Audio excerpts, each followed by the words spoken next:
আসসালামু আলাইকুম। আমি সিভিল ইঞ্জিনিয়ারিং স্কুলের পক্ষ থেকে আমি স্বাগত জানাচ্ছি এই চ্যানেলে। তো তোমাদের এখন থেকে ক্লাসগুলো রেকর্ডেড থাকবে। আশা করি তোমরা উপভোগ করবে। তোমাদের কাঙ্ক্ষিত হোয়াইট বোর্ডে ক্লাস করতে চেয়েছিলে, আমি হোয়াইট বোর্ডের মাধ্যমে তোমাদের বাকি ক্লাসগুলো কন্ডাক্ট করব। ঠিক আছে? তো আজকে যে টপিক নিয়ে আমরা আলোচনা করব মোটামুটি সেটা হচ্ছে আমরা ম্যাটেরিয়ালস দিয়ে শুরু করব। অর্থাৎ এই গ্রুপে তোমরা ম্যাটেরিয়ালস এর ভিডিও পাবা এবং সাথে এস্টিমেটিং এর ভিডিও পাবা। ঠিক আছে? তো এই চ্যাপ্টার গুলো থেকে খুব বেশি বলতে একটা কোশ্চেন হয়ে থাকে ডিরেক্ট গতানুগতিক যদি আমি চিন্তা করি, তাহলে এই গ্রুপে যে ভিডিওগুলো আপলোড করা হবে এই ভিডিও থেকে তুমি হচ্ছে একটা ডুয়েট প্রশ্ন বা ডুয়েট পরীক্ষায় কমন পেতে পারো, এটাই বিশ্লেষণ বলতেছে। ঠিক আছে? তো আমরা এই সিরিজে অর্থাৎ এই গ্রুপে মোটামুটি 4 থেকে 5টা ইভেন 6টাও থেকেও আপলোড করা হতে পারে। ঠিক আছে? সেটা বোঝা যাবে। আমি আসলে বুঝতে পারতেছি না যে কয়টা ক্লাস লাগবে। যে কয়টা ক্লাস প্রয়োজন আমি ঠিক সে কয়টা ক্লাস নেব এবং প্রয়োজনে হলে বাড়তি ক্লাস নেওয়া হবে। ঠিক আছে? তো তোমাদের যেহেতু আগে থেকে এই ভিডিওগুলো তোমরা বা লাইভে তোমরা থাকতে পারতেছ না, এতে যে ভয় পাবা যে তোমাদের যে সমস্যা হবে এটা নিয়ে ভয় পাওয়ার কিছু নেই। তোমার যে সমস্যা যেগুলো হবে সেগুলো আমি সেগুলো সেটাকে সলভ করে দিব। ঠিক আছে? তো আমরা শুরু করার আগে একটু সেটিং করে নিই, আমরা তারপরেই আজকের ক্লাসটা শুরু করব। ঠিক আছে? বোর্ডে ক্লাস নেই একটু ঝামেলার, বাট আলটিমেটলি এইটা থেকে তোমরা বেশি বেনিফিটেড পাবা। তোমরা বলছিলা যে তোমাদের মনোযোগ ধরে রাখতে এটা একটা ভালো ভূমিকা পালন করে। তো আশা করা যায় তোমরা মনোযোগ ধরে রাখতে পারবে।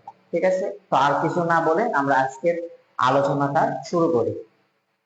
তো আমি এখানে এস্টিমেটিং কস্টিং লিখে রাখছি, এটা বেসিক্যালি এস্টিমেটিং না। আজকের ক্লাসটা শুরু হবে তোমাদের ম্যাটেরিয়ালস থেকে।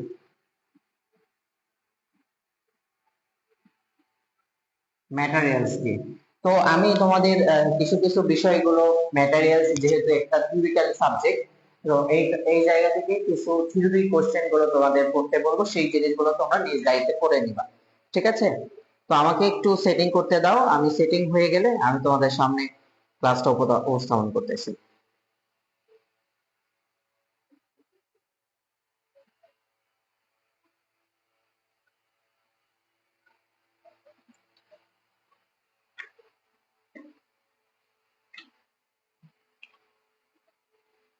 তো আমি তোমাদের সামনে চলে এসেছি। তোমরা যে জিনিসগুলো করবা সেটা আমি তোমাদেরকে বলে দিতেছি। এই বিষয়গুলো তোমরা একটু ভালোভাবে নজরদারিতে রাখবা। সেটা হচ্ছে এই যে তোমাদের 13 নাম্বার পেজ ব্রিক্স, এই জায়গা থেকে আহ ইটের প্রস্তুতিতে মৃত্তিকার রাসায়নিক গঠন উল্লেখ করো, এটা তোমরা ভালো করে পড়বা। এখন ঘটনা হচ্ছে এই 1 নাম্বার প্রশ্নটাকে তোমরা যদি সহজে মনে রাখতে চাও, সেটা কিভাবে রাখতে পারবা সেটা হচ্ছে সহজে মনে রাখার ইয়ার হচ্ছে সাব এমসিও। ঠিক আছে? সহজে মনে রাখার ট্রিক্স হচ্ছে সাব এমসিও। এখানে এসতে হচ্ছে সিলিকা, এতে অ্যালুমিনা, আহ সিলিকা অ্যালুমিনা, এটা হচ্ছে iron oxide, magnesium, carbon die oxide, organic materials বা জৈব পদার্থ। ঠিক আছে? তোমরা কিন্তু সহজেই এটা দিয়ে এটা মনে রাখতে পারো। এরপরে তোমরা যেটা পড়বা 2 নাম্বারটা পড়বা, 3 নাম্বারটা পড়বা, আহ 4 নাম্বারটা পড়বা, 5 নাম্বারটা পড়বা। ঠিক আছে? পরের গুলো যদি পড়ো সমস্যা নাই। তোমাদেরকে আমি কিন্তু ইতিমধ্যেই বলে রাখছি যে তোমরা আসলে যে জিনিসগুলো বেশি গুরুত্ব সহকারে পড়বা থিওরিক্যালের জন্য, তোমরা হচ্ছে সামেশন পাবলিকেশনের অর্থাৎ গ্রেড প্রশ্ন ব্যাংক যেটা আছে সেটা থেকে যে থিওরি গুলো আছে সেটা ভালো করে পড়বা, কারণ ওই জিনিসগুলোই রিপিট করা হয়। এরপরে বেসিক্যালি এখানে আর তেমন গুরুত্বপূর্ণ নাই, তোমরা চাইলে পড়তে পারো। এরপরে পাথর, পাথর থেকে তোমরা হচ্ছে পাথরের প্রয়োজন নাই। এরপরে চুন থেকে এই জিনিসগুলো তোমরা একটু দেখে নিতে পারো, বাট এই জিনিসগুলো থিওরি কোশ্চেনের জন্য খুব বেশি গুরুত্বপূর্ণ না। ঠিক আছে? তো তোমাদের জন্য যেটা গুরুত্বপূর্ণ সেটা বলে ফেলছি। এরপরে সিমেন্ট থেকে তোমরা হচ্ছে 1 নাম্বার পড়বা, একের ক আছে খ আছে, এই দুইটা ভালো করে পড়বা। এরপরে 2 নাম্বারটা পড়বা, 3 নাম্বারটা পড়বা, 5 নাম্বার, 6 নাম্বার, 7 নাম্বার, সিমেন্ট অধ্যায় থেকে, ঠিক আছে। 8 নাম্বার 9 নাম্বার ভেরি ইম্পর্টেন্ট, ডুয়েটের কোশ্চেন ভালো করে পড়বা, ঠিক আছে। এই জিনিসগুলো ভালো করে পড়ে নেবা নিজ দায়িত্বে। আমি যেহেতু থিওরিক্যাল কোশ্চেন সেই জন্য তোমাদের ওখানে গুরুত্ব দিতেছি না। এরপরে বালির জিনিসটা থেকে আমরা আসলে মূলত আজকের ক্লাসটা শুরু করব। বালি থেকেই মূলত আমরা আলোচনা শুরু করব। তো এই জায়গা থেকে বালি সম্পর্কে যদি বলি, আমরা বেসিক্যালি বালি নিয়ে আলোচনা করব আজকে, ঠিক আছে। তো স্পষ্ট দেখা যাচ্ছে, ঠিক মতোই দেখা যাচ্ছে। আমরা তাহলে স্যান্ড বা বালি নিয়ে একটু আলোচনা করি। সেটা হচ্ছে আমাদের এই বালি কি জিনিস, বালির আকারটা একটু মনে রাখবা। বালির আকারটা হচ্ছে 4.75 মিলিমিটার থেকে 0.002 মিলিমিটার। এটা হচ্ছে বালির আকার, এই জিনিসটা একটু মনে রাখবা, ঠিক আছে। এছাড়া বালির হচ্ছে উৎস আকারে শ্রেণী বিন্যাস দেওয়া আছে, এই জিনিসগুলো দেখে নিতে পারো। আর ক্ষতিকারক কি কি পদার্থ থাকে এই জিনিসগুলো দেখে নিতে পারো, 2, 3, 4 দেখে নিতে পারো। এরপরে যে জিনিসটা হচ্ছে সেটা হচ্ছে বালুর আয়তন স্থিতি। তো বালির আয়তন স্থিতি বলতে কি জিনিস, তো বালির একটা ধর্ম আছে, সেই ধর্মটা কি, যখন বালিতে পানি মিশ্রণ করা হয় তখন তখন বালির যে স্বাভাবিক আয়তন আছে, এই স্বাভাবিক আয়তনের থেকে আয়তনটা বৃদ্ধি পায়। এই যে বৈশিষ্ট্যটা, বালির বৃদ্ধি পাচ্ছে আয়তনটা, এই বৃদ্ধি পাওয়ার ঘটনাটাকে বা এই বালির বৈশিষ্ট্যকে বলা হয় বাল্ক মডুলাস বা আয়তন স্থিতি। আই হোপ যে বিষয়টা তোমাদেরকে বোঝাতে সক্ষম হয়েছে। এরপরে তোমরা হচ্ছে 6 নাম্বারটা দেখে নিতে পারো, ভালো বালির বৈশিষ্ট্যটাও দেখে নিতে পারো। বালির মাঠ পর্যায়ে 7 নাম্বার এটা দেখে নিতে পারো। এরপরে যেটা আমরা আলোচনা করব সেটা হচ্ছে বালির এফএম। এখান থেকে আসলে তোমাদের আজকের আলোচনাটা শুরু। অর্থাৎ এতক্ষণ যেটা বললাম সেগুলো জিনিস কিন্তু জাস্ট ব্রিফ দিয়ে গেছি, কোনোটাই বিস্তারিত আলোচনা করিনি, কারণ কোনোটা বিস্তারিত আলোচনার প্রয়োজন মনে নাই বা প্রয়োজন নাই আর। তো এখন যেটা আলোচনা করব সেটা একটু গুরুত্বপূর্ণ, সেটাকে বলা হয় এফএম, ঠিক আছে। এটার ইংরেজি বলা হচ্ছে ফাইননেস মডুলাস। এটা হচ্ছে ফাইননেস মডুলাস বা বাংলা হচ্ছে সূক্ষ্মতার গুণাঙ্ক।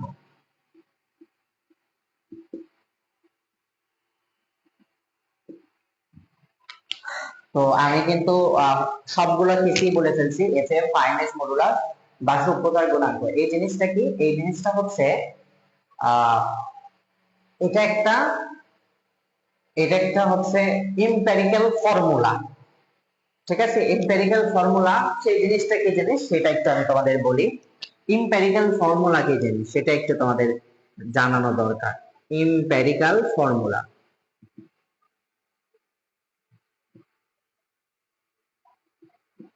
এম্পিরিক্যাল ফর্মুলা কি জিনিস, এম্পিরিক্যাল ফর্মুলা হচ্ছে আমাদের কিছু জিনিস অভিজ্ঞতা অনুসারে, আমরা অভিজ্ঞতা সারে পেয়ে থাকি। যেমন ধরো একটা মিস্ত্রি বহু বছর ধরে রাজমিস্ত্রি যখন কাজ করে, তখন সে কিন্তু তার অভিজ্ঞতা বশত অনেক কিছু ডিসিশন নিয়ে থাকে বা অনেক কিছু করে থাকে, ঠিক আছে। সেই জিনিসগুলোকে বলা হয় এম্পিরিক্যাল ফর্মুলা। অর্থাৎ নিজের অভিজ্ঞতা বা এক্সপেরিমেন্ট থেকে আমরা একটা তথ্য উপাত্ত পাইছি, তার কোনো থিওরিটিক্যাল ভিত্তি নাই। অর্থাৎ আমরা বেগের সূত্র কি জানি বা দূরত্ব সূত্র কি জানি, সমবেগে গেলে দূরত্ব সূত্র হচ্ছে এর সমান সমান ভিটি। তো এই জিনিসগুলো কিন্তু থিওরিটিক্যাল, বাট আমরা যখন প্র্যাকটিক্যাল জিনিসগুলো অ্যানালাইসিস করি, করার পরে একটা সিদ্ধান্তে আসতে পারি, ওই সিদ্ধান্ত, ওই ফর্মুলাটাকে বলা হয় অর্থাৎ প্র্যাকটিক্যাল বেসড। সেই তো এখন এই আমরা আসলে যে এফএম এর সংজ্ঞাটাই আমরা এই এম্পিরিক্যাল ফর্মুলা পাইছি, আমার মনে হয় যে তোমাদের বোঝাতে পারছি। তো এটা একটা এম্পিরিক্যাল ফর্মুলা, এফএম এর সংজ্ঞা বলতেছি, যেখানে আমেরিকান স্ট্যান্ডার্ড, এই আমেরিকান স্ট্যান্ডার্ড চালনী কি কি, 4, 8, 16, 30, 50, 100, তো এই যে চালনী, আমেরিকান যে চালনী আছে, এই চালনীর অবশিষ্ট, এই চালনী থেকে চেলে অবশিষ্ট, এই অবশিষ্টের শতকরা, আমরা যে এটার এই চালনীগুলোতে অবশিষ্ট যে জিনিসগুলো থাকবে বা যে বালিগুলো থাকবে তার কি করব, শতকরা বের করব। শতকরা বের করার পরে পুঞ্জীভূত যোগফলকে, অর্থাৎ এইটার আবার পুঞ্জীভূত বের করব। যখন আমরা অঙ্ক করব তখন সেটা খুব ভালোভাবে ক্লিয়ার হবে। পুঞ্জীভূত যোগফল এই জিনিসটাকে, এই যে যোগফলকে যখন তোমরা 100 দ্বারা ভাগ করবা, করার পরে যে ভ্যালুটা আসে সেটাই হচ্ছে এফএম। আশা করি আমি তোমাদেরকে বোঝাতে সক্ষম হয়েছি। তো আমরা এফএম বিষয়টা জানলাম। এখন যে জিনিসটা তোমাদের একটু জানা দরকার, মানে জানার দরকারই, কারণ এই যে এই জিনিসটা অনেক সময় তোমাদের মিলিমিটার বা সাইজ আকারে আসে, অর্থাৎ চালনী নম্বর দিয়ে আসে না, অনেক সময় সাইজ দিয়ে আসে। তো 4 নাম্বার চালনীর সাইজ হচ্ছে 4.75 মিলিমিটার, বা এই জিনিসটাকে এই 75 কে অ্যাপ্রক্সিমেটলি বা রাউন্ড করে 5 মিলিমিটার ধরা হয়, রাউন্ড করে 5 মিলিমিটার ধরা হয় অনেক ক্ষেত্রে। অর্থাৎ অনেক ক্ষেত্রে তোমরা এই জিনিসটা দেখতে পারবা যে 4 পয়েন্ট পর্যন্ত না লিখে 5 মিলিমিটার লিখছে। এরপরে আমাদের 8 নাম্বার এই চালনী কত, 2.36 মিলিমিটার। 16 নাম্বারটা কত, 16 নাম্বার হচ্ছে 1.18 মিলিমিটার। এরপরে আমাদের 30 নাম্বারটা কত, 30 নাম্বারটা হচ্ছে আমাদের 600 মাইক্রোমিটার। 50 নাম্বারটা কত, 50টা হচ্ছে 300 মাইক্রোমিটার। আর আমাদের 100 নম্বর চালনী এটা হচ্ছে 150 মাইক্রোমিটার। এই জিনিসগুলো তোমাদের একটু জেনে রাখা ভালো, অর্থাৎ আমি যখন অঙ্ক করব ইদার এইটা দিব অথবা এইটা দিব। ঠিক আছে, আমরা অঙ্ক করার সময় এই বিষয়গুলো বিস্তারিত শিখব।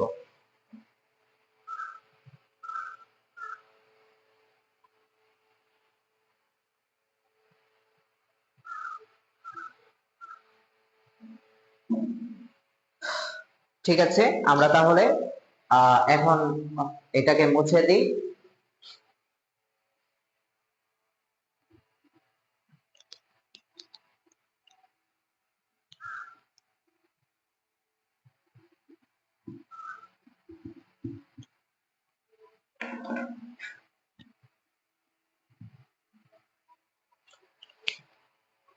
তো আমরা এই বাড়ির অধ্যায়ে আমরা আসলে বেসিক্যালি দুই ধরনের ম্যাথ দেখতে পাই আমরা। ঠিক আছে, দুই ধরনের ম্যাথ, বেসিক্যালি 3 টাইপসের ম্যাথ আছে এখানে। ঠিক আছে, এখানে হচ্ছে 3 টাইপের ম্যাথ আছে। তো প্রথমত আমি সূত্রগুলো লিখে দিতেছি। প্রথমত হচ্ছে যখন ধরো এই এফএম বের করা নিয়ে তোমাদের 3 টাইপের ম্যাথ আছে। ঠিক আছে, তো প্রথম যে জিনিসটা সেটা হচ্ছে তোমাদের এমন বললো যে অনেকগুলো বালি, ঠিক আছে, অনেকগুলো বালি মিশ্রণ করা হয়েছে, এই মিশ্রণের তুমি হচ্ছে কম্বাইন্ড এফএম বের করো। সেক্ষেত্রে সূত্রটা কেমন হবে, সূত্রটা হবে কম্বাইন্ড এফএম এফসি সমান সমান হবে এম, অর্থাৎ আমি বিভিন্ন এফএম এর যে বালি ব্যবহার করতেছি সেই বিভিন্ন ধরো একটা সাইজের বালি, F1 সাইজের বালি, সেটার ওজন হচ্ছে M1। ঠিক একইভাবে M2 ওজনের বালি, তার FM হচ্ছে F2। ঠিক একইভাবে এরকম অসংখ্য নমুনা আমরা একত্রিত করতে পারি। এখানে আমরা কোনটা কোনটা একত্র করছি, M1 একত্র করছি, এরপর M2 একত্র করছি, এরপরে ডট ডট দিয়ে রাখছি, অর্থাৎ 3 4 5 এরকম হতে পারে। ঠিক আছে, তো আমরা এখান থেকে কম্বাইন্ড এফএম, অর্থাৎ অনেকগুলো নমুনার বালি যখন একত্রিত করা হয় সেক্ষেত্রে যখন আমাকে কম্বাইন্ড এফএম বের করতে বলে সূত্র হবে এটা। পরবর্তীতে আরেকটা যেটা আমাদের বের করতে বলে সেটা হচ্ছে আমাদের এটা বের করতে বলে যে ধরো দুই ধরনের বালি ব্যবহার করা হয়েছে, দুই ধরনের বালি মিশ্রণ করা হয়েছে, এখন কি পরিমাণে ব্যবহার করা হচ্ছে, অর্থাৎ তাদের অনুপাতটাকে, দুই ধরনের যে বালি ব্যবহার করছি এই দুই ধরনের বালির কোনটা কত পরিমাণ ব্যবহার করতেছে বা অনুপাত যদি চাই, সেক্ষেত্রে আমরা যে সূত্রটা জানি সেই সূত্রটা হচ্ছে R:1। তোমাদের বইয়ে একটু এই জিনিসটাকে ভালোভাবে ক্লিয়ার হয়ে নিবা যে R:1, বা বেসিক্যালি আর বলতে এখানে কি বোঝাইছে, আর বলতে বোঝাইছে F1 হচ্ছে, আমি F1 এর ডেফিনেশনটা বলবো, F1 minus FC, FC minus F2। ঠিক আছে, এখানে বেসিক্যালি আর, তাহলে অনুপাতটা কি হবে R:1। তাহলে এখানে যদি 1 দেই, বেসিক্যালি এর সাথে কি হবে 1 হবে। আমার মনে হয় যে তোমাদের আমি বোঝাতে পারছি। এখন আমি উপরের নোটেশনটা কিন্তু অলরেডি বলে ফেলছি, নিচের নোটেশনের ক্ষেত্রে যে জিনিসটা তোমাদের মনে রাখতে হবে যে F1 বলতে এখানে কি বুঝাইছে। F1 বলতে বুঝাইছে, আমি এখানে লিখে দিই তোমাদের তাহলে সুবিধা হবে। এখানে F1 বলতে বুঝাইছে বড় FM এর বালি, আর F2 বলতে বুঝাইছে ছোট FM এর বালি।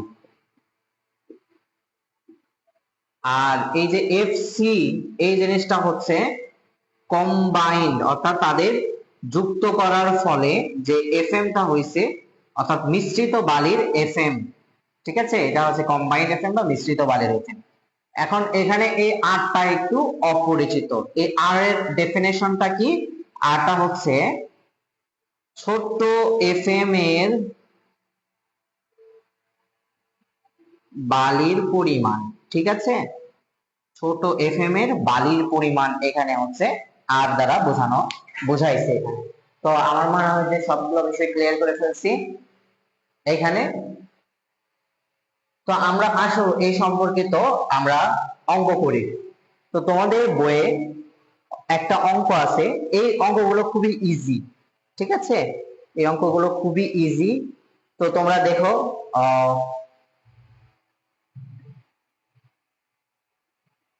তোমরা দেখো হচ্ছে 13 নম্বর অঙ্ক। আমি আসলে এটা খুবই ইজি অঙ্ক, তাও তোমাদের দেখাচ্ছি। অনেকেই হয়তো বলবা যে ভাই আপনি তো অঙ্ক করে দিলেন না। তো 13 নাম্বারটা কি বলছে যে 1 কেজি বালির এফএম হচ্ছে 2, অপর বালির এফএম হচ্ছে 2.6, যার ওজন হচ্ছে 500 গ্রাম। বালি দুইটিকে একত্রে মিশ্রিত করলে মিশ্রণের এফএমটা কত? তাহলে আমাদের 1 নাম্বার সূত্র অঙ্ক চাইছে। তাহলে সেক্ষেত্রে আমাদের সূত্র কেমন হবে? সূত্র হবে এফসি, দুইটাই যেহেতু বলছে M1 F1, M2 F2 divided by M1 M2। তো একটা বলছে যে M1 এর বালি, এই M1 বালি হচ্ছে 1 কেজি, মাথায় রাখবে এটা কিন্তু কেজিতে বসাইছি। আর FM এর কত? এটা FM হচ্ছে 2। পরেরটা হচ্ছে M2, যেটার ওজন হচ্ছে 500 গ্রাম, কেজিতে কনভার্ট করলে সেটা হচ্ছে 0.5। আর F2 যে জিনিসটা কি, F2 জিনিসটা হচ্ছে FM দেয়া আছে, অর্থাৎ 500 গ্রাম বালির FM দেয়া আছে 2.6। তাহলে এটাকে এর M1 এর মান হচ্ছে 1 আর M2 এর মান হচ্ছে 0.5। এটা ক্যালকুলেশন করলে কম্বাইন্ড বালির FM আসবে 2.2। এটাই হচ্ছে তোমাদের অ্যানসার। ঠিক আছে, তো আমরা কিন্তু 13 নাম্বার ঝটপট অঙ্কটা করে ফেলছি। এখন আসো আমরা আরেকটা অঙ্ক করি, সেটা হচ্ছে 18 নাম্বার অঙ্ক। 18 নম্বর অঙ্ক করার আগে আমি তোমাদের কিছু কথা বলতে চাই। 18 নম্বর অঙ্কের আগে তোমাদের কিছু আমি কথা বলতে চাই। সেটা হচ্ছে, আমরা তো একটা বৈশিষ্ট্য, বালির বৈশিষ্ট্য সম্পর্কে জেনে নিয়েছি নাকি? আমরা সেই বালির বৈশিষ্ট্যতে দেখেছি, কি দেখেছি আমি একটু দেখি যে এই ইয়েটা হচ্ছে কিনা।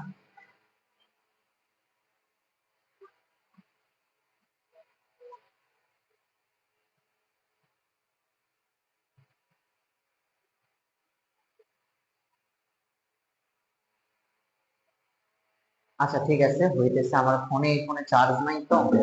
আচ্ছা যাই হোক, তো আমি যেটা বলতেছিলাম যে বালির এফএম এর ক্ষেত্রে আমরা একটা বৈশিষ্ট্য বললাম, সেটা হচ্ছে বালির আয়তন স্থিতি বা বাল্ক মডুলাস।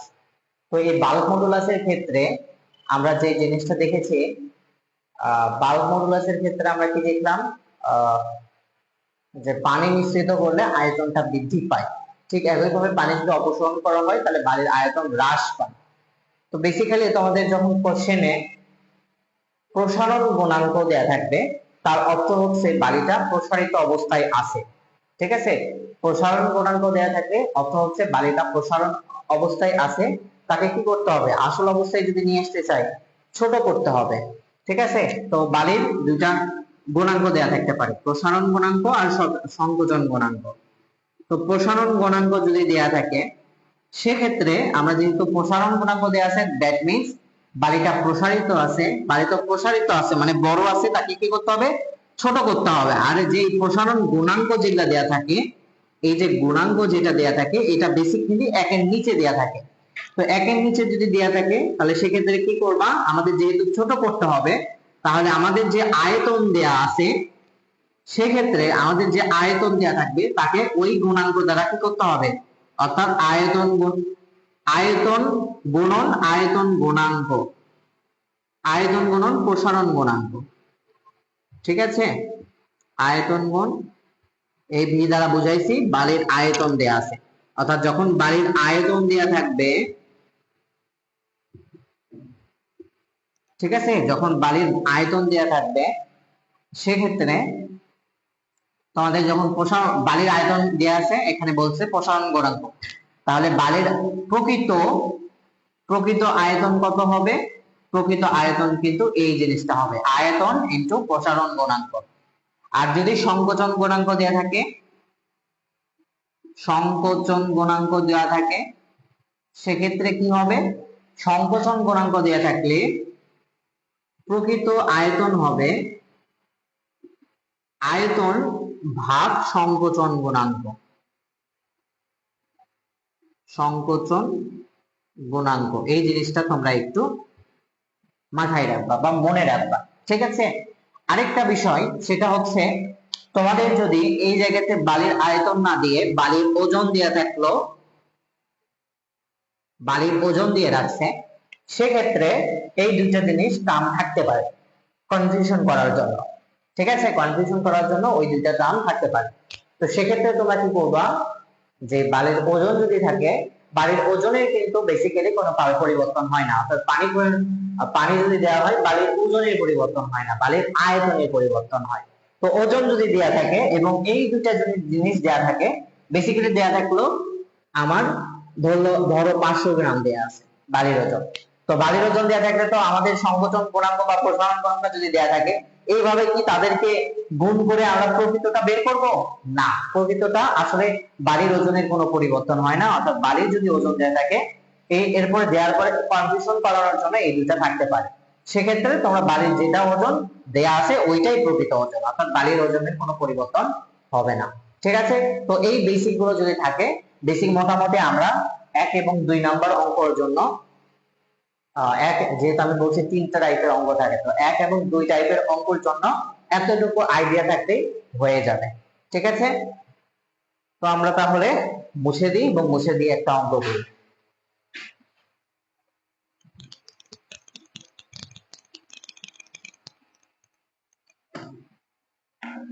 অঙ্কটা কি বলা আছে, আমাদের এই অঙ্কটা হচ্ছে 18 নম্বর অঙ্ক, প্রযুক্তির 18 নম্বর অঙ্ক। হ্যাঁ, প্রযুক্তি, এটা আমরা অঙ্কগুলো করতেছি প্রযুক্তি থেকে 18 নম্বর অঙ্ক। তো এই প্রযুক্তির 18 নম্বর অঙ্কতে বলা আছে কালিয়াকৈরের বালির সূক্ষ্মতার গুণাঙ্ক হচ্ছে 2.4। আচ্ছা ফাইন, সিলেটের বালির সূক্ষ্মতার গুণাঙ্ক সেটাও 5.7, উহাদের মিশ্রিত এফএম হচ্ছে 4.4। বালির সংকোচন গুণাঙ্ক দেয়া আছে। আচ্ছা ঠিক আছে, সংকোচন গুণাঙ্ক কিন্তু দেয়া আছে। এরপরে বলছে 10 মিটার কিউব সংযুক্ত বালিতে স্থূল ও সূক্ষ্ম পরিকের পরিমাণটা বের করো।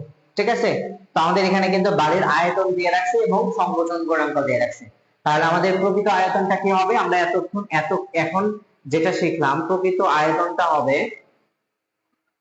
আয়তন হবে যে আয়তনটা দেয়া আছে সেটা বাই সংকোচন গুণাঙ্ক, সেটা হচ্ছে 0.7। তাহলে আমার প্রকৃত আয়তন কত, 14.28, এটা কিন্তু মিটার কিউবে দেয়া আছে।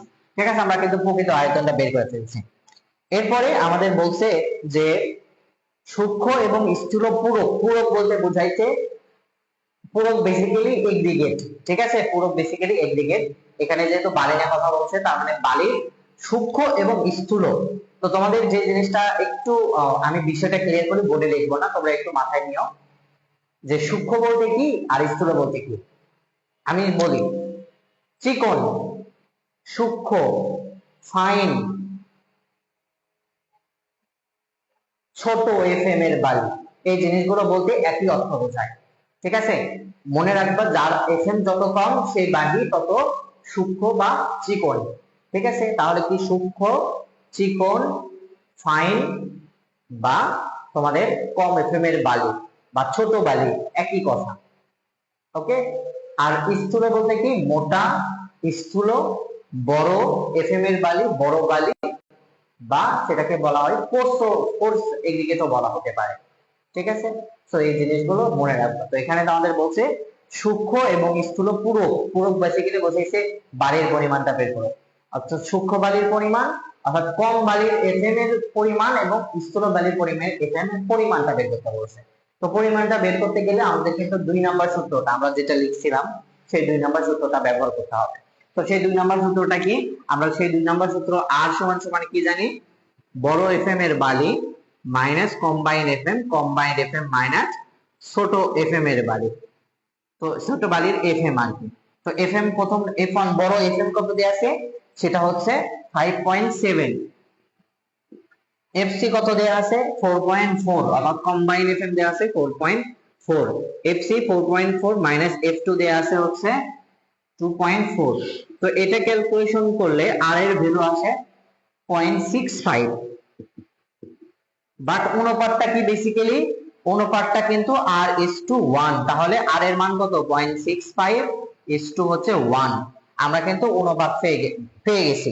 তো তোমরা যারা এস্টিমেটিং করছো পলিটেকনিকে, তো তোমরা তো জানো যে আমাদের যদি কোনো একটা উপাদানের অনুপাত দেওয়া থাকে, সেই অনুপাত থেকে আমরা কিভাবে মানে কিভাবে আসলে ইনগ্রেডিয়েন্ট বা উপাদানগুলো বের করতে পারি সেটা কিন্তু আমরা অলরেডি জানি। তো আমরা সেই জিনিসগুলো কি করব, এখন এটা ব্যবহার করব।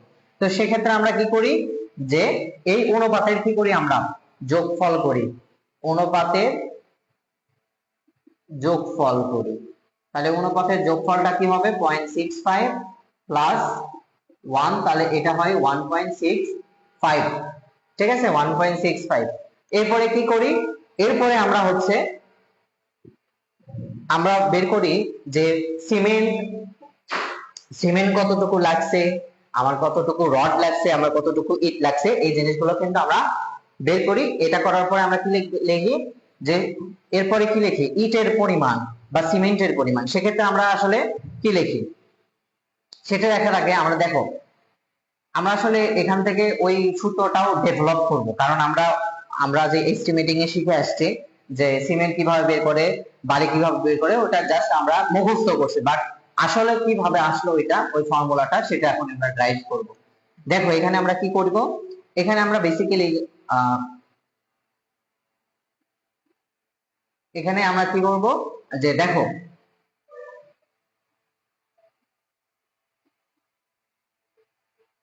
আমাদের টোটাল অনুপাত কত 1.65, তাহলে 1.65 অনুপাতে অর্থাৎ 1.68 মোট অনুপাতে আমার আসলে মোট বালির আয়তন কত 14.28। এখন আমার এই যে এটা হচ্ছে কি ছোট বালির এফএম, সেটা কত অনুপাত 0.65, তাহলে 0.65 অনুপাতে তাহলে আমরা কি পাবো, ছোট বালির পরিমাণটা পাবো। তাহলে ছোট বালির পরিমাণটা কত হবে, তোমরা ঐকিক নিয়ম জানো, এটা চলে যায় এখানে 0.65 ডিভাইডেড বাই এই, কিন্তু এই যে বড় অনুপাতটা নিচে চলে আসে, মোট অনুপাতটা নিচে আসে। তাহলে আমরা এই যে জিনিসটা পাইতেছি, এই জিনিসটা কিসের অনুপাত পাইতেছি, এই জিনিসটা পাইতেছি হচ্ছে আমরা সূক্ষ্ম বালির, যেহেতু আমরা এই যে 0.65 নিয়েছি, এই যে 0.65 এটা কার অনুপাত, আর আরটা কি আমাদের আমি বলছিলাম সূক্ষ্ম বা ছোট বা চিকন বালির এফএম। তাহলে ছোট বালির বা সূক্ষ্ম বালির পরিমাণ, সূক্ষ্ম বালির পরিমাণটা কত দাঁড়াচ্ছে, এই যে এটা এটা ক্যালকুলেশন করলে আমরা সূক্ষ্ম বালির পরিমাণটা পেতে পারি। তো সূক্ষ্ম বালির পরিমাণটা হচ্ছে 5.62 5.62 মিটার কিউব। ঠিক আছে, 5.62 মিটার কিউব।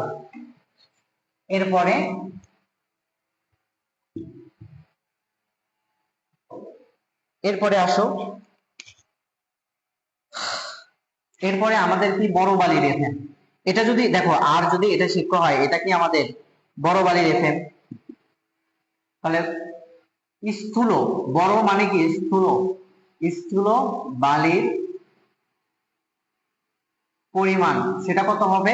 দেখো আমরা কিন্তু আর বারবার এরকম ঐকিক অনুসারে বের করবো না, আমরা ফরম্যাট মুখস্থ রাখবো, যেখানে টোটাল ও এখানে টোটাল আমাদের আয়তন থাকবে, এখানে টোটাল আমাদের কি থাকবে, অনুপাত থাকবে।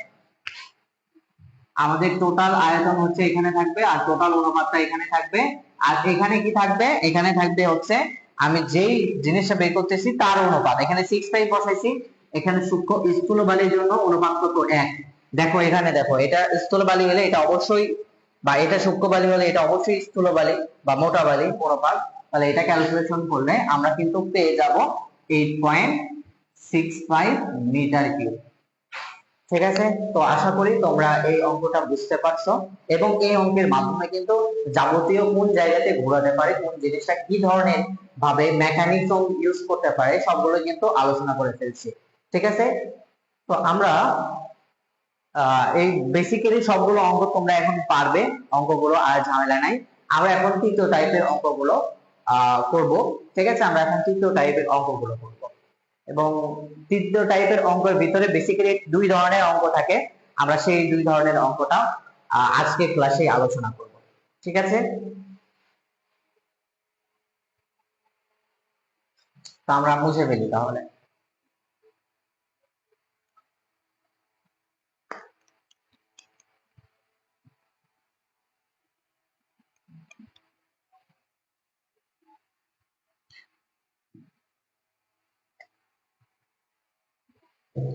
তো আসো, আমরা যে তৃতীয় ধরনের অঙ্ক করতে চাই, আমরা কিন্তু অলরেডি সাইজ গুলো বলছি এবং চালনী, স্ট্যান্ডার্ড চালনী গুলো বলছি।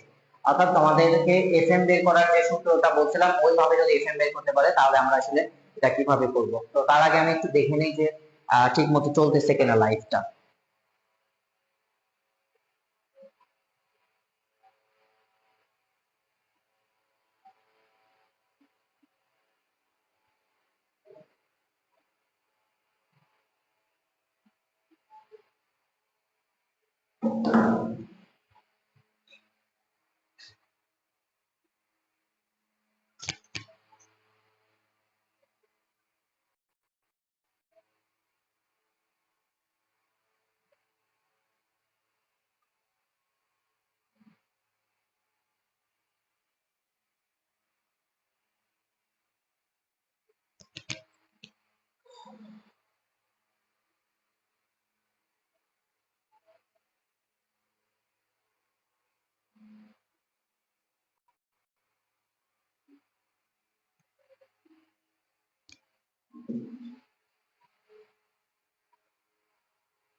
ও আচ্ছা, ঠিক আছে, আমরা তাহলে শুরু করি। হ্যাঁ, তো আমরা টাইপ 3 এর অঙ্কগুলো করবো এখন। তো টাইপ 3 এর ভিতরে দুই ধরনের অঙ্ক আছে, সেই দুই ধরনের অঙ্কগুলো কেমন সেটা একটু আমি তোমাদের বলি। যে একটা অঙ্কতে সিস্টেমটা কেমন হবে সেটা বলি।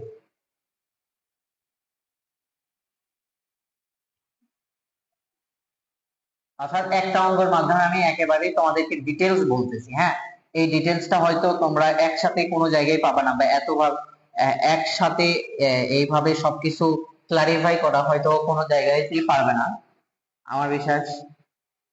সো বেসিক্যালি তোমাদের কেমন থাকবে, যেখানে তোমাদের চালনী নাম্বার, শিপ নাম, শিপ নাম্বার দেওয়া থাকবে অথবা তোমাদের সাইজ দেওয়া থাকবে, এই দুইটার একটা দিতে পারে। এরপরে এই জায়গাতে এই কলামে, এটা হচ্ছে 1 নাম্বার কলাম, এটা 2 অথবা 2, ঠিক আছে, অর্থাৎ দুইটা, আমি যেহেতু বলছি দুইটা টাইপের অঙ্ক আছে, হয় এই টাইপের অঙ্ক আসবে না এই টাইপের অঙ্ক আসবে, সেটা কেমন হবে সেটা আমি তোমাদেরকে বোঝাতে চাচ্ছি। তো 2 নাম্বার এখানে তোমাদের ওয়েট রিটেইন দেয়া থাকতে পারে, ওয়েট রিটেইন দেয়া থাকতে পারে। আরেকটা এখানে দেয়া থাকতে পারে এই জায়গাতে কিউমুলেটিভ রিটেইন, আমি একটু শেয়ার হইনি, হ্যাঁ ঠিক আছে, হয় এই জিনিসটা থাকবে এই কলামের পরে এটা থাকবে, অথবা এই কলামের পরে এই যে এই জিনিসটা থাকবে। তো ওয়েট রিটেইন বলতে কি বুঝাইতেছে, ওয়েট রিটেইন বলতে বুঝাইতেছে কতটুকু অবশিষ্ট আছে, আর এই কিউমুলেটিভ রিটেইন বলতে বোঝাইতেছে পুঞ্জীভূত অবশেষ।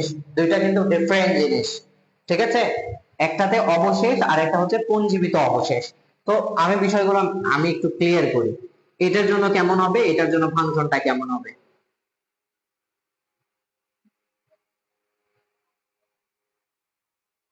একেবারে সবকিছু ক্লিয়ার হয়ে যাবা, কোনো কিছু তোমাদের কাছে অজানা থাকবে না। 4 8 16 30 50 100, ঠিক আছে, ভালো করে বুঝবা তোমরা, তোমাদের বোঝানোর জন্যই কিন্তু আমি এসেছি। তোর আরেকটা চালনী আছে, যাই হোক, তো ধরো এখানে দেয়া আছে হচ্ছে আমাদের সবকিছুতে আমি দিই 5 10 15 20 20 30 দেয়া আছে, ঠিক আছে। আমি এইটা আগে বলতেছি, ধরো এখানে আরেকটা চালনী দেয়া আছে, সেটা হচ্ছে 2 নাম্বার চালনী। এখন সেই 2 নাম্বার চালনী কিন্তু আমাদের 5, একেবারে সবকিছু ভালো করে ক্লিয়ার করতেছি। তো আমাদের, আমি কিন্তু বলছিলাম এটা তোমাদের যখন কোশ্চেন বলবে যে বালির এফএমটা বের করো, আমি তোমাদের বলছিলাম বালির সাইজটা হচ্ছে 4.75 মিলিমিটার থেকে 0.002 মিলিমিটার, 2 মিলিমিটার পর্যন্ত, ঠিক আছে। তো এই যে 2, এইটার কিন্তু সাইজ এইটার থেকে বড়, দ্যাট মিন্স এ কোনো ক্যালকুলেশনে আসবে না, এই সরাসরি বাদ, এই সরাসরি বাদ, এ কোনো কোনো ধরনের ক্যালকুলেশন, সে ওয়েট রিটেইন অর্থাৎ টোটাল ওয়েট বালি যখন বের করবো সেখানেও সে আসবে না, আমি সেটা বলবো, ঠিক আছে। তো আমাদের কোথা থেকে শুরু করতে হবে, 4 থেকে শুরু করতে হবে এবং শেষ করতে হবে কি 100 এর মধ্যে।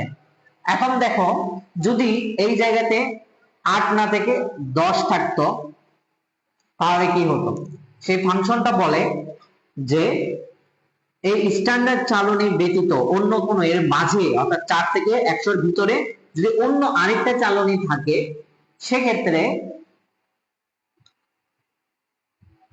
যেটা স্ট্যান্ডার্ড না এমন চালনী যদি থাকে, সেক্ষেত্রে ওই স্ট্যান্ডার্ড চালনী না ওই চালনীর অবশেষটা পরবর্তী স্ট্যান্ডার্ড চালনীতে যোগ হবে। 16 কিন্তু স্ট্যান্ডার্ড চালনী, 10 কিন্তু স্ট্যান্ডার্ড না, তাহলে এই 10 এর যে ওয়েটটা আছে সেটা পরবর্তী স্ট্যান্ডার্ড চালনীতে যোগ হবে, দ্যাট মিন্স এই যে 10টা।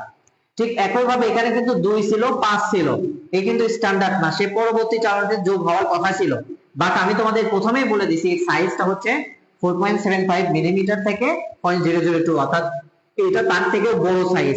অর্থাৎ তোমরা সবসময় মনে রাখবা যে এই ভিতরে, অবশ্যই এর ভিতরে হতে হবে, 4 থেকে 100 ভিতরে যদি আমাদের আনস্ট্যান্ডার্ড, স্ট্যান্ডার্ডটা এমন যদি চালনী থাকে, সেই স্ট্যান্ডার্ড ওই চালনীর অবশিষ্ট পরবর্তী স্ট্যান্ডার্ড চালনীতে যোগ হবে। আমার মনে হয় বিষয়টা তোমাদেরকে ক্লিয়ার করতে পারছি, ঠিক আছে। তো এখন এরকম যদি হয়, আমি তো বলছি যে এইটা কোনো ক্যালকুলেশনে আসবে না, ধরো এখানে 100, এটা 100, এটা 100, এইরকম 100 100 100 সাপোজ ধরে নিতেছি। তো আমরা এইটার ক্ষেত্রে কি দেখলাম, এটার ক্ষেত্রে দেখলাম যে এখানে যা আছে পরবর্তী চালনীতে যোগ হয়েছে, বাট কিউমুলেটিভ রিটেনের ক্ষেত্রে যদি আনস্ট্যান্ডার্ড চালনীর কিউমুলেটিভ রিটেন দেয়া থাকে, সেটা সবসময় মনে রাখবা এইটা কোনো ধরনের ক্যালকুলেশনে আসবে না, অর্থাৎ এইটাকে যে ট্রান্সফার করে এখানে নিয়ে আসবা সুযোগ নেই। ঠিক আছে, যা থাকবে এটা সব হোল বাদ, সবকিছুই বাদ। ঠিক আছে, তো আমার মনে হয় যে এই বিষয়টা তোমাদেরকে বোঝাতে সক্ষম হয়েছে, কারণ এইটা খুবই গুরুত্বপূর্ণ একটা বিষয়, আর এই জায়গাতে অনেকেই কনফিউশনে পড়ে যায়। ঠিক আছে, তো এই দুইটা টাইপের অঙ্কর ভিতরে এই জিনিসটা একটু লক্ষণীয় বিষয়। তাছাড়া বাকি যে জিনিসগুলো আলোচনা করব সেটা সবার জন্য সমান হবে। এখন আমরা একটা অঙ্ক করি এবং সেটার মাধ্যমে সেটাকে ক্লিয়ার করি। তো বেসিক্যালি আমি তোমাদেরকে খুব বেশি অঙ্কগুলো করাবো না, ঠিক আছে, এই জিনিসটা মাথায় রাখতে হবে। বাট আমি তোমাদেরকে অবশ্যই এটা মেক শিওর করবো যে একটা অধ্যায়ের ভিতরে কতগুলো ট্রিক্স এন্ড টিপস থাকতে পারে, বা কত জায়গাতে ঘোরাতে পারে, বা কত বেসিক জিনিসগুলো থাকে, এই জিনিসটা তোমাদেরকে ধরিয়ে দিব। কারণ আমি তোমাদেরকে বোঝাতে চাই বা বলতে চাই যে এখন কোশ্চেন গুলো আর গতানুগতিক টাইপের নেই, যে তুমি আসলে যে টাইপের অঙ্কগুলো দেখে গেছো সেই টাইপের হুবহু অঙ্ক আসবে। এখন সৃজনশীলতার যুগ, এবং স্যারেরা চেষ্টা করে যে নতুন নতুন উপায়ে এই বেসিক নলেজ গুলোকে ইন্টারকানেক্ট করে একটা নতুন মান বানিয়ে দেওয়ার কথা। এখন আমি যে কিন্তু বেসিক জিনিসগুলো জানি, সে কারণে আমি কিন্তু তোমাদেরকে এই ধরনের ম্যাথ গুলো ঘুরিয়ে দিতে পারবো। ঠিক একই ভাবে তোমরা যদি বেসিক জিনিসটা একেবারে রুট পর্যায়ে ক্লিয়ার করতে পারো, তাহলে তোমাদেরকে যেভাবে যে কোনো উপায়ে ঘুরে দেখ না কেন তোমরা অঙ্কগুলো পারবা। আমি এই মনোনীতিতে বিশ্বাস করি।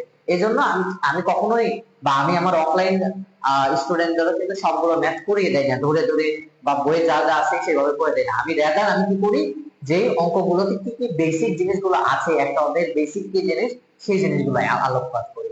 ঠিক আছে, এর পরেও যদি তোমাদের কোনো জিনিস বুঝতে অসুবিধা হয়, ম্যাথের সমস্যা হয়, অবশ্যই আমাকে জানাবে, গ্রুপে হোক ইনবক্সে হোক, যেভাবেই হোক আমাকে জানাবে।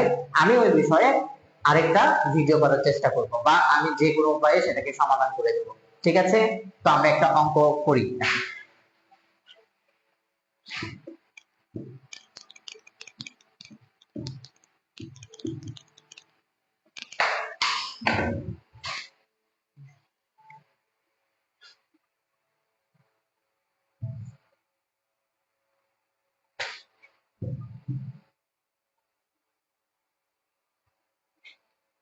ওকে, আমরা একটা চমৎকার ম্যাথ পাইছি, সেটা হচ্ছে 23 নাম্বার অঙ্ক। এই অঙ্কতে আসলে তুমি ভালোভাবে ক্লিয়ার হবা যে আমি যে বিষয়গুলো আলোচনা করছি সেই বিষয়টাই ইঙ্গিত করতেছে। ঠিক আছে, আমরা তুলে ফেলি তাহলে অঙ্কটা। তো আমাদের বিষয়টাকে কিভাবে দেয়া আছে সেটা একটু দেখি। আমাদের এখানে কিন্তু দেয়া আছে অবশেষ,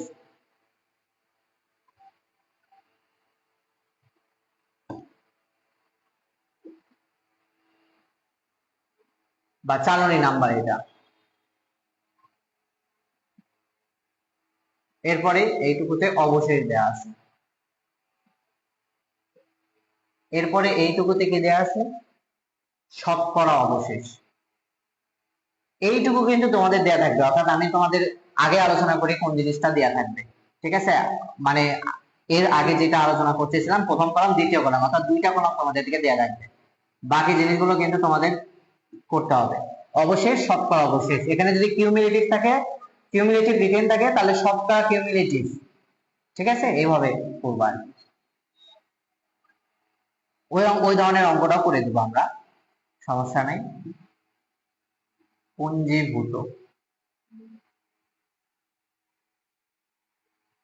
বা কিউমুলেটিভ, এরপরে হচ্ছে আমাদের এফএল।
তো আমরা কিন্তু দেখছো আমরা আমাদের বেসিক্যালি এই জিনিসটুকু জিনিস দেওয়া আছে, বলছে যে এই বালিটার এফএম নির্ণয় করো। বালির যেহেতু এফএম বলছে তাহলে দেখো 10 মিলিমিটার আমাদের শুরুই হয়েছে কোথা থেকে, এই যে এই জায়গা থেকে, এই জায়গা থেকে এর মধ্যে উপরে যেটা থাকবে এটা কিন্তু আমাদের বালি না, অর্থাৎ এই কোনো ধরনের হিসাবে আসবে না, কোনো ধরনের হিসাবে আসবে না। ক্লিয়ার? এখন দেখো 5 মিলিমিটার আমি তোমাদের বলছিলাম যে এটা অনেক সময় 4.75 বা 5 মিলিমিটার রাউন্ড করে 5 মিলিমিটার ধরা হয়, তাহলে এটা স্ট্যান্ডার্ড, এটা স্ট্যান্ডার্ড, সবকিছু কিন্তু আমাদের স্ট্যান্ডার্ড। এখন আমাদের কি করতে বলছে, শতকরা অবশেষ বের করতে বলছে। তো শতকরা অবশেষ বের করার সূত্র আছে, ঠিক আছে? সূত্রটা কিভাবে আমরা আসলে সূত্রটা কি জেনারেট করব, আমরা আসলে সূত্র কই থেকে আসলো সেই জিনিসটা একটু বুঝি। দেখো আমাদের শতকরা অবশেষ বলছে, তার মানে কি শতকরা অবশেষ বের করতে গেলে অবশ্যই আমাকে কতটুকু নমুনা থেকে চালা হয়েছে সেই জিনিসটাকে জানতে হবে। তো এই জিনিসটা কতটুকু নমুনা আছে বা ওজন, এই জিনিসটা তোমাদেরকে বলে দিবে, বলে দিলে তো ভালো, অর্থাৎ তোমাদের বলে দিল 1000 কেজি বা 1000 গ্রাম বা 1250 গ্রাম, এইভাবে তোমাদেরকে বলে দিচ্ছে, দ্যাটস ফাইন। এখন যদি নমুনার পরিমাণটা না বলে দেয় সেক্ষেত্রে তোমরা আসলে কি করবা? সেক্ষেত্রে কি করবা, এই যে 5 মিলিমিটার থেকে শুরু করে 150 মাইক্রোমিটার বা 4 নাম্বার চারণে থেকে 100 নাম্বার চারণের ভিতরে, 100 নাম্বার চারণে না, একটু মনে রাখবা যে 4 থেকে শুরু করে রেস্ট, 4 থেকে শুরু করে রেস্ট, অর্থাৎ এই অনেক সময় পেনের পরিমাণও দেয়া থাকে, অর্থাৎ এই জায়গাতে আমাদের কিছু অন্যান্য কোশ্চেনে দেখবা যে পেনের পরিমাণ দেয়া থাকে, পেন পর্যন্ত দেয়া থাকে। যখন তোমরা কি করবা, যখন তোমরা হচ্ছে টোটাল নমুনার পরিমাণটা বের করবা, কেমন হতে পারে, একটা দেয়া থাকবে আরেকটা বের করতে হবে। দেয়া থাকলে তো ফাইন, বের করার ক্ষেত্রে কি করবা, এই যে 4 নাম্বার চালনী বা 5 মিলিমিটার থেকে একেবারে শেষ পর্যন্ত যতগুলো দেয়া আছে সবগুলো চালনীর অবশেষটা কি করবা, যোগ করে দিতে হবে, অবশেষটা কি করবা, যোগ করতে হবে। তাহলে এখান থেকে এটা ক্যালকুলেট যোগ করলে টোটাল যেটা বের হয় সেটা হচ্ছে 286। এখানে কিন্তু ভুল আছে, ঠিক আছে? এই জায়গাতে ভুল আছে, তোমরা একটু ইয়ে করে নিও যে ওরা ওই উপরের 6টাও ধরে নিয়েছে, বাট এক্স্যাক্টলি এখানে 6 হবে না, 286টা হবে, ঠিক আছে? এটা ক্যালকুলেশন করে দেখে নিও 286 হয়। এরপরে যেটা করবা সেটা হচ্ছে আমাদের দেখো টোটাল ওয়েট কত, নমুনার ওয়েট কত, 286। তাহলে 286-র ভিতরে এখানে কত পড়ছে, 286-র ভিতরে 6 গ্রাম পড়ছে, তাহলে 100-র ভিতরে কত পড়ছে, 100-র ভিতরে পড়ছে হচ্ছে 6 ইন্টু 100 ডিভাইডেড বাই কিন্তু 286, ঠিক আছে? এটা ক্যালকুলেশন করলে আমরা কিন্তু এই যে এখানে কতটুকু কত পার্সেন্ট পড়ছে সেটা কিন্তু আমরা সহজেই বের করতে পারবো। তাহলে এটা ক্যালকুলেশন করলে তোমরা একটু ক্যালকুলেশনটা দেখে নিও, ঠিক আছে? আমি একটু ক্যালকুলেশনটা করি কারণ যেহেতু এটা অঙ্ক ভুল দেয়া আছে, আমি একটু ক্যালকুলেশন করে নিই। তাহলে আমরা এখান থেকে কি দেখলাম, 6 ইন্টু 100 ডিভাইডেড বাই 286, তাহলে এটা ক্যালকুলেশন করলে আমরা পাই হচ্ছে 2.09। তাহলে এখান থেকে বের হইতেছে কত, 2.09। এখন এই জায়গাতে এই জিনিসটাকে আমরা কি ফর্মালাইজ করতে পারবো, অর্থাৎ বারবার কি প্রত্যেকটা ঘরের জন্য কি এরকম ভাবে আমরা আসলে ইয়ে করবো না। দেখো একটা জিনিস লক্ষ্য করবা যে প্রত্যেক জায়গাতে এই যে এই পুরো মানটা চেঞ্জ হইতেছে, বাকি এই 100 এবং 286 কিন্তু সেম থাকতেছে। তাহলে আমাদের এই জায়গাতে শতকরা বের করার সূত্রটা কি হচ্ছে, শতকরা বের করার সূত্র হচ্ছে x, অর্থাৎ এটা পরিবর্তনশীল ইনটু 100 ডিভাইডেড বাই 286। তো আমরা এই জিনিসে এরকম একটা অঙ্ক সার্ভিং এ শিখে আসছি যে এইভাবে, যে এখানে x থাকবে, তোমরা হয়তো দেখতে পাচ্ছো, তারপরে কি 100 ডিভাইডেড 286, এটাকে তারপর কি করবা, ক্যালে চাপ দেবা, ক্যালে চাপ দিলে এই যে এই মানটা গুলো বসাবা, এই জিনিসগুলোতে পরিবর্তন হচ্ছে, ওইটাই হচ্ছে x। তাহলে 31 বসালে আমরা পাচ্ছি হচ্ছে 10.84। যদি 30 বসাই তাহলে আমরা পাবো হচ্ছে 10.49। যদি 59 বসাই তাহলে পাবো কত, 20.63। যদি আমরা 107 বসাই তাহলে কত পাবো, 37.41। যদি আমরা 53 বসাই তাহলে কত পাবো, 18.53। যদি আমরা এই পর্যন্তই, কিন্তু আমাদের বেসিক্যালি পূর্ণ করতে হবে স্ট্যান্ডার্ড চালনী, আমাদের হিসাবই করতে হবে শুধুমাত্র স্ট্যান্ডার্ড চালনী, অর্থাৎ এই যে 150 মাইক্রোমিটার এই পর্যন্ত এসে থেমে যাব, ঠিক আছে? উপরে এটা কিন্তু আর কোনো জায়গায় ব্যবহার করা হবে না। পঞ্জীবিতর ক্ষেত্রে যেটা মনে রাখবা, পঞ্জীবিতটা কিভাবে কাজ করে। পঞ্জীবিতার কাজ করে এই প্রথমটা যেটা আছে এটাকে সরাসরি এই জায়গাতে বসে দিবা 2.09, তারপরে এই যে এই 2.09 এর সাথে এইটাকে যোগ করতে হবে। তাহলে 2.09 এর সাথে এই জিনিসটাকে যোগ করলে কত হবে? 10.84, 12.93। এরপরে এই যে এই জিনিসটাকে এটার সাথে যোগ করবা, এটা কত? 10.49, 23.42। তারপরে এই যে এই পঞ্জীবিত এই জিনিসটাকে আবার এর সাথে যোগ করবা, 20.63, 44.05। এটার সাথে আবার এই যে এটা যোগ করবা,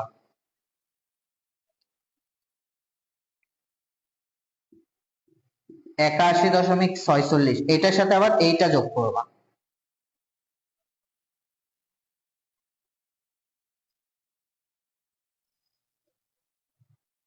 99.99। এই যে আমরা এটা পঞ্জীবিত করছি, তো আমরা যখন এফএম এর সংজ্ঞা বলছিলাম যে পঞ্জীবিত যোগফল, অর্থাৎ এই টোটালটা কি করবা? যোগ করে দিবা। যোগ করলে কত আসতেছে সেটা দেখি, অর্থাৎ এই টোটাল সবগুলো যোগ করবা।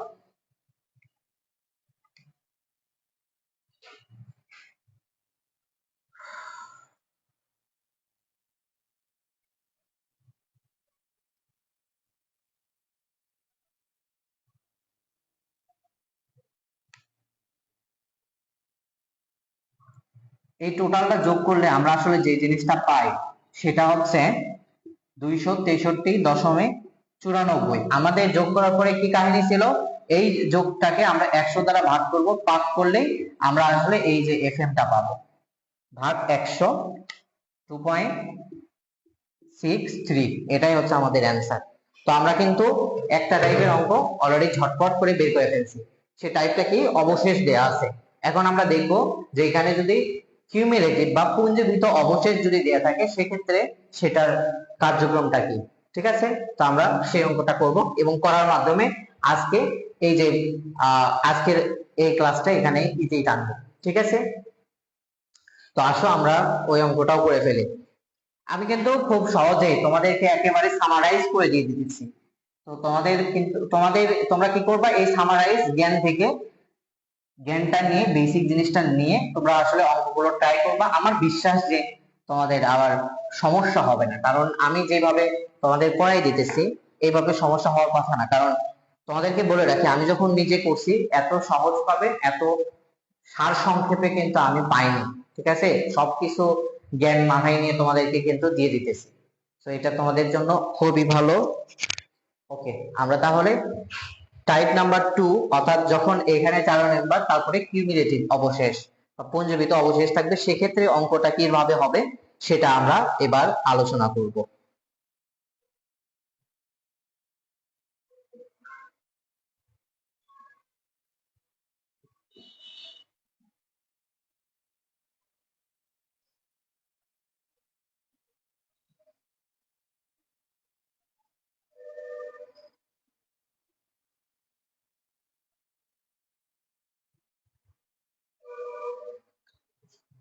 তো তোমরা হচ্ছে 31 নাম্বার অঙ্কটা দেখতে পারতেছো।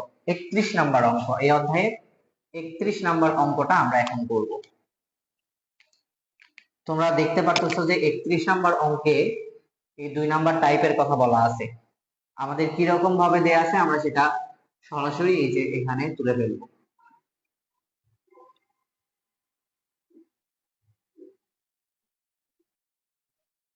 এখানে দেয়া আছে হচ্ছে শিব। ঠিক আছে, এই শিব কি কি দেয়া আছে? 4, 8, 16, 30, 40, 50, 100, 200।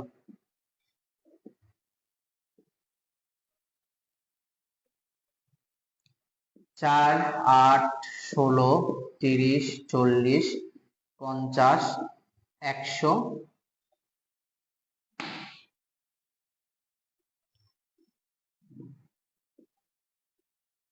200। ঠিক আছে, এরপরে দেয়া আছে হচ্ছে কিউমুলেটিভ অ্যামাউন্ট রিটেইন, যেটা আমি তোমাদের বলছিলাম। কিউমুলেটিভ রিটেইন বা পুঞ্জীবিত রিটেইন থাকবে। কিউমুলেটিভ কথাগুলো ভালো করে লিখে নিবা, মনোযোগ সহকারে দেখবা। ঠিক আছে, কিউমুলেটিভ রিটেন এই জিনিসটা কি দেয়া আছে 50 180 325 650 780 1055 1097 1020 ঠিক আছে কিউমুলেটিভ রিটেন এই জিনিসগুলো দিয়ে ফেলছি এখন এখানে সবসময় মনে রাখবা যে আগের অঙ্কে কিন্তু নমুনার ওজন নিয়ে একটা ধোঁয়াশা ছিল যে ওখানে দিতেও পারতো নাও দিতে থাকতো যদি দেয় তাহলে তো ভালো না দিলে আমরা 4 থেকে শুরু করে রেস্ট আমরা কি করব ক্যালকুলেশন করে নমুনার টোটাল ওয়েটটা আমরা বের করব এই ক্ষেত্রে যখন তুমি নাম্বার টাইপ অঙ্কগুলো করবা সেক্ষেত্রে কিন্তু তোমাদের এরকম ধোঁয়াশা নাই তোমাদেরকে বলেই দিবে it is bound to tell you it is bound to tell you the total weight অর্থাৎ তোমাদের এই ধরনের 2 নাম্বার অঙ্ক যদি 2 টাইপের অঙ্ক দেয় তাহলে অবশ্যই তোমাদেরকে টোটাল ওয়েটটা বলে দিবে এখানে তোমাদের টোটাল ওয়েটটা বলে দিছে টোটাল ওয়েটটা হচ্ছে 1250 গ্রাম তো এরপরের কলামটা কি হবে কলামটা একটু মুখস্থ রাখিও যে ওয়েট কিউমুলেটিভ রিটেইন এরপরের কলামটা হবে কিউমুলেটিভ রিটেইন পার্সেন্টেজ ঠিক আছে অর্থাৎ এই যা আছে এটাকে পার্সেন্টেজ করতে হবে তো পার্সেন্টেজের ক্ষেত্রে আমরা সূত্র কি পড়ছি x ইনটু আমাদের কি ছিল এই জায়গাতে 100 ডিভাইডেড বাই টোটাল ওয়েট 1250 এটা কিন্তু আমাদের কি ছিল এটা কিন্তু আমাদের সূত্র ছিল শতকরা সূত্র আমি কিন্তু কিছুক্ষণ আগেই লিখে দিয়েছি তো এই x এর ক্ষেত্রে x এর জায়গাতে কোনগুলো বসাবো এই যে এইগুলো বসাবো তাহলে যদি বসাও তাহলে 50 বসানোর পরে তোমরা যেটা পাবা সেটা হচ্ছে 4% ও আচ্ছা তার আগে তোমাদেরকে আরেকটা জিনিস আমি তোমাদের বলছিলাম যে এরকম ক্ষেত্রে যখন কিউমুলেটিভ রিটেইন থাকবে যদি আনস্ট্যান্ডার্ড থাকে সেটা কোন ধরনের ক্যালকুলেশন আসবে না দেখো 40 একটা আনস্ট্যান্ডার্ড চারণে এটা কোন ধরনের ক্যালকুলেশন আসবে না এই জন্য কেটে দিয়েছি তো এরপরে আসো 50 কে করলে 4 180 কে যদি আমি করি এটার পার্সেন্টেজ বের হবে 14.4 এরপরে 325 কে করলে এটার পার্সেন্টেজ 26 30 এটাকে করলে পার্সেন্টেজ 52 এরপরে এটাকে করলে 84.4 এরপরে 87.76 এটা কিন্তু স্ট্যান্ডার্ড চালনা না বাদ যাবে এটা আর এই পর্যন্ত হবে না কারণ এই পর্যন্তই তো আমাদের চালনির শেষ স্ট্যান্ডার্ডে ঠিক আছে এই যে আমরা বের করছি তারপরে কিউমুলেটিভ রিটেনের পার্সেন্টেজটাকে কি করবা যোগ করবা এই টোটাল কলামটাকে যোগ করার পরে আমরা যে জিনিসটা পাবো এই টোটাল কলামকে যোগ করার পরে আমরা যে জিনিসটা পাবো সেটা হচ্ছে 268.56 তো এটা যোগ করার পরে কাহিনী কি আমাদের 100 দ্বারা ভাগ করলে আমরা আসলে যে জিনিসটা পাবো সেটা হচ্ছে আমাদের এফএম তো এফএম এ ক্যালকুলেশন করলে আমরা এখান থেকে এফএম এর মান পাবো হচ্ছে 2.68 ঠিক আছে তো এই হচ্ছে তোমাদের এফএম এর অঙ্ক তো এই বিষয়গুলো তোমরা ধারণা রাখো আশা করি এই যে বেসিক জিনিসগুলো তোমাদের আর ভুল হবে না ঠিক আছে তো আজকে এই পর্যন্তই তোমরা সবাই ভালো থাকো সুস্থ থাকো আল্লাহ হাফেজ